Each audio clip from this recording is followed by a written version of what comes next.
Welcome to the StatTree video module for Ordinal Descriptive Statistics. After collecting and scoring your data, the next task is summarizing your data. How you summarize ordinal data depends upon how it was scored.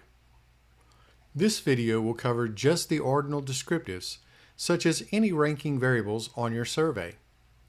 You will need 3 ordinal variables for this demonstration.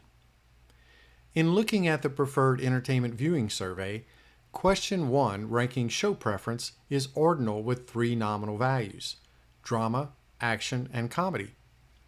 Although this example represents only one survey item, the data collected from this item will need to be scored into 3 different variables.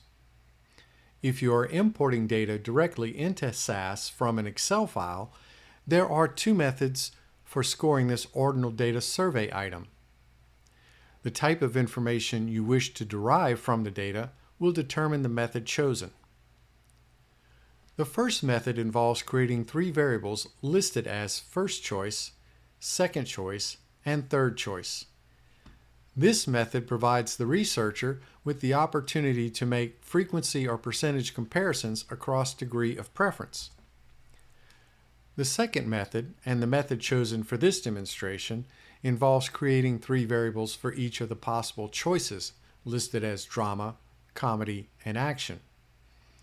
This method provides the researcher with the opportunity to make frequency or percentage comparisons between choice options.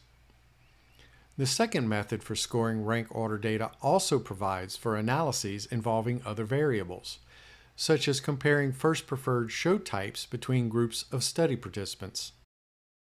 Once you have loaded or imported the dataset into SAS Studio, you will need to create a temporary reference to that dataset in the libraries. A link to a video demonstration of that procedure is in Importing Data into Your Statistical Program in StatTree Help. With the PEVS dataset open in SAS, you would choose drama, action, and comedy as the 3 variables for the table. To calculate descriptive statistics for these variables, create a new SAS program window by pressing the Create icon under Server Files and Folders and selecting SAS Program F4. In the code box, type in the following code. This code can be copied from the new browser window when you press the script button on the sending page from the StatTree module. Select the code. Now press the Run icon. SAS will generate an output in a results window providing the information requested. To see what this output looks like, press the Output button on the sending page from the StatTree module.